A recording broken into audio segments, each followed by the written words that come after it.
Liệu một kẻ mất tích suốt 27 năm trong khe nứt không gian, bị cả giới tu tiên ngỡ rằng đã bỏ mạng, khi trở về có thể làm chấn động toàn bộ Tiên Nam đến mức nào?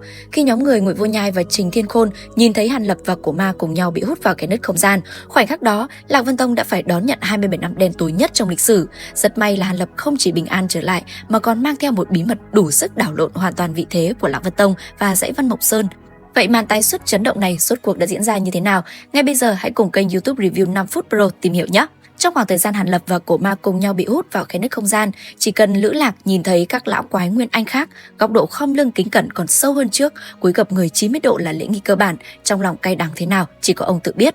Điều này giống như khi bạn vừa mua một cổ phiếu tiềm năng, đột nhiên từ giá kịch trần rớt thảm hại xuống mức hủy niêm yết. Mọi thứ hoàn toàn trở về con số 0. Sự hụt hẫng to lớn đó khiến Lữ Lạc và Trình Thiên Khôn ngày ngày đều lấy nước mắt rửa mặt. Nếu không nhờ ở trong trụy ma cốc, Trình Thiên Khôn được Hàn Lập kịp thời ra tay cứu giúp thì e rằng thời điểm này ông đã tọa hóa rồi. Kẻ vốn chỉ biết trốn chạy như Lữ Lạc e rằng đành phải dương mắt nhìn mọi thứ của Lạc Vân Tông bị phá hủy trong chốc lát. Nhưng khi Hàn Lập 27 năm sau tiến giai lên Nguyên Anh trung kỳ, khoảnh khắc trở lại Lạc Vân Tông, mọi thứ đều đã thay đổi. Trên gương mặt của Trình Thiên Khôn và Lữ Lạc đã đong đầy nụ cười mừng rỡ, nhưng vẫn không nén được lên tiếng trách yêu một câu: "Hàn sư đệ à, huynh đã biết đệ thần thông rộng lớn, chắc chắn sẽ không xảy ra chuyện gì mà, nhưng sao đệ không về sớm hơn một chút? Huynh và Lữ sư huynh của đệ mỗi ngày đều lo lắng cho đệ tới 24 lần đấy." Kết quả, một câu nói nhẹ như lông hồng của Hàn Lập lại một lần nữa đập tan nhận thức của hai vị lão quái. "Ồ, không cần lo lắng, con cổ ma đó đã bị tiêu diệt trong khe nứt không gian rồi, đệ còn tìm thấy linh miểu viên và đã tiến giai lên Nguyên Anh trung kỳ rồi." 35 năm trước, hai người họ còn tận mắt nhìn thấy Hàn Lập kết anh ngay tại Lạc Vân Tông. Lời này vừa thốt ra trực tiếp làm cho cả hai người ngơ ngác ngỡ ngàng ngã ngửa tại chỗ, đầu óc hoàn toàn trống rỗng. Phải trôi qua đủ 10 phút, Lữ Lạc mới bàng hoàng phản ứng lại, sư đệ chưa đầy 300 tuổi đã tiến giai Nguyên Anh trung kỳ, chuyện này mà truyền ra ngoài e là sẽ chấn động toàn cõi thiên nam mất.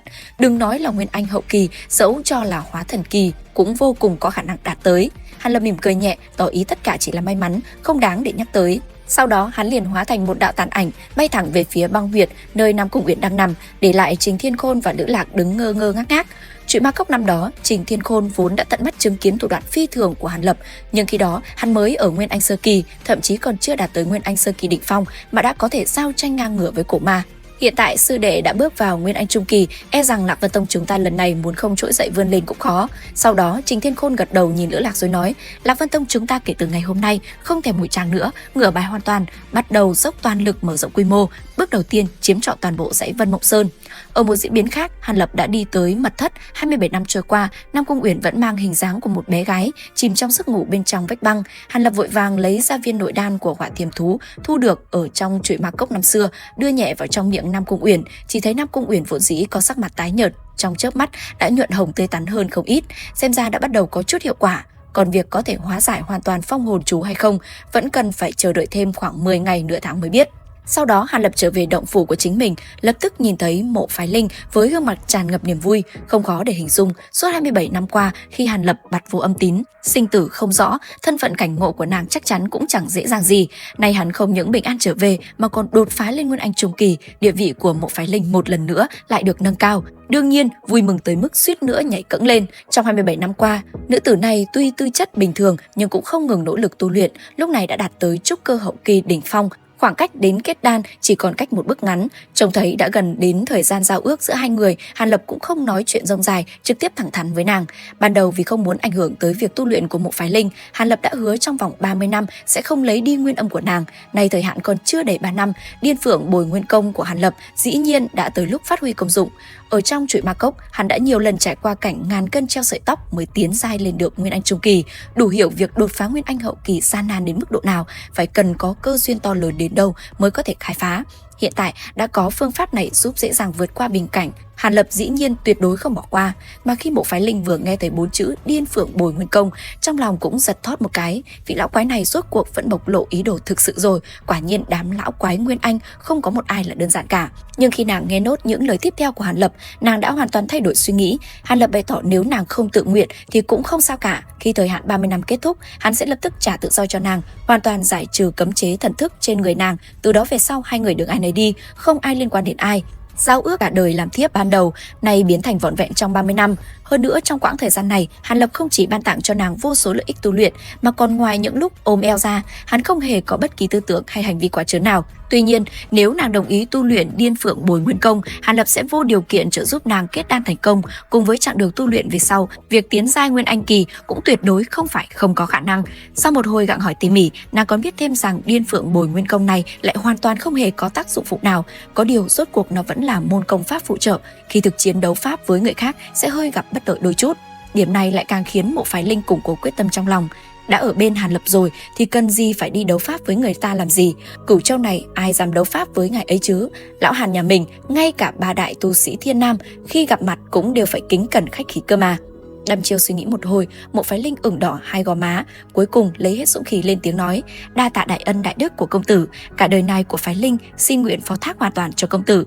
Xem ra những lời Liễu Ngọc nói với nàng lần trước đã tạo ra ảnh hưởng không hề nhỏ. Nếu nàng tu luyện Điên Phượng Bồi Nguyên Công, dùng nguyên khí của mình giúp Hàn Lập đột phá Nguyên Anh hậu kỳ, sự trỗi dậy của Lạc Vân Tông cũng có một phần công lao của Mộ Phái Linh. Nàng không chỉ có thể trở thành người thân cận thực sự của Hàn Lập, mà còn khiến Liễu Ngọc phải giữ đúng lễ nghĩa trước mặt nàng. Phải nói rằng sự tranh giành hậu cung của Lạc Vân Tông này quả là một màn kịch cấn não, đúng không các bạn? Sau khi Mộ Phái Linh rời đi, Ngân Nguyệt tỏ vẻ hiếu kỳ nhìn Hàn Lập rồi nghi vấn hỏi: chủ nhân, ngài không lẽ thật sự định giúp nữ tử này tu luyện đến kết đan hậu kỳ, thậm chí là Nguyên Anh kỳ sao? Nàng ta hiện giờ mới chỉ trúc cơ, làm vậy phải tốn bao nhiêu tâm trí cơ chứ? Với danh tiếng hiện tại của ngài, muốn tìm một lô đỉnh thì há chẳng phải giơ tay là có cả tá sao, cần gì phải lãng phí nhiều thời gian đến thế. Nghe vậy, Hàn Lập mỉm cười nhẹ, tìm một lô đỉnh quả thực dễ dàng hơn nhiều, nhưng với tính cách cẩn trọng của hắn, e rằng tìm một kẻ có hai lòng ở bên cạnh chẳng khác nào gieo một mối hiểm họa khôn lường. Còn Mộ Phái Linh này, năm xưa khi hắn giả dạng tu sĩ luyện khí kỳ, đã quan sát nàng một thời gian, nhân phẩm cực tốt, tuyệt đối đáng tin cậy. Hơn nữa, nếu nàng có thể kết đan, thậm chí lên Nguyên Anh, nàng còn có thể giúp Hàn Lập quản lý tông môn. Sau khi Trình Thiên Khôn tọa hóa sẽ bớt đi cho Hàn Lập không ít phiền phức. Đòn đáp trả này lớn hơn nhiều so với việc chỉ tìm một lô đỉnh thông thường. Ngay khi Hàn Lập đang trò chuyện cùng Ngân Nguyệt, Trình Thiên Khôn và Lữ Lạc vội vội vàng vàng chạy tới. Họ nói cho Hàn Lập biết Bách Xảo Viện dạo gần đây lại bắt đầu gây chuyện. Từ khi Hàn Lập gia nhập Lạc Vân Tông, hắn vẫn chưa từng tham gia hoạt động nào của Vân Mộng Tam Tông. Vừa hay Bách Xảo Viện gần đây mới luyện thành một kiện pháp bảo, chuẩn bị tổ chức đại lễ nhận chủ, nên đã mời 3 người nhóm Hàn Lập cùng tới Bách Xảo Viện dự lễ. Điều trùng hợp hơn nữa là đại trưởng lão Kim Vũ Hoàn của Cổ Kiếm Môn đã bế quan 7-80 năm nay, gần đây cũng vừa mới xuất quan. Năm đó lão đã là Nguyên Anh trung kỳ, lần này xuất quan ít nhất cũng đạt tới thực lực Nguyên Anh trung kỳ đỉnh phong. Hàn Lập vừa nghe liền hiểu, đây đâu phải là dự lễ thông thường, căn bản chính là một cuộc tranh giành thứ hạng giữa Vân Mộng Tam Tông. Danh tiếng của hắn dạo gần đây ngày càng lớn, tài nguyên Lạc Vân Tông chiếm được ở Vân Mộng Sơn cũng ngày càng nhiều, xem ra lần này cần phải uy áp quần hùng thì họ mới chịu tâm phục khẩu phục. Chính vì vậy, Cổ Kiếm Môn mới mời vị đại trưởng lão Kim Vũ Hoàn này ra mặt. Bên cạnh đó, Trình Thiên Khôn cũng cười nói với Hàn Lập rằng thọ nguyên của mình sắp tận, e rằng chỉ còn sống được 10 mấy năm nữa. Lần này có lẽ là lần cuối cùng ông tham gia hoạt động lớn của Lạc Vân Tông. Tuy Trình Thiên Khôn nói rất hời hợt nhẹ nhàng, nhưng Hàn Lập vẫn nghe ra được sự không đành lòng trong lòng vị lão nhân này. Sinh thời không thể tận mắt thấy Lạc Vân Tông trỗi dậy mạnh mẽ, có lẽ ông nhắm mắt cũng không thể xuôi tay. Thế là Hàn Lập thầm hạ quyết tâm trong lòng, chuyến đi dự lễ ở Bách Xảo Viện lần này nhất định phải cho Trình Thiên Khôn thấy Lạc Vân Tông của ông sẽ làm cách nào đó để trở thành tông môn số 1 của Vân Mộng Sơn. Liệu rằng trong chuyến viếng thăm, ghé thăm Bách Xảo Viện sắp tới, Hàn Lập sẽ dùng thủ đoạn gì để uy áp Kim Vũ Hoàn cùng các cao thủ Vân Mộng Sơn? Theo dõi kênh YouTube Review 5 Phút Pro để biết thêm chi tiết các bạn nhé. Video đến đây là hết. Xin chào và hẹn gặp lại.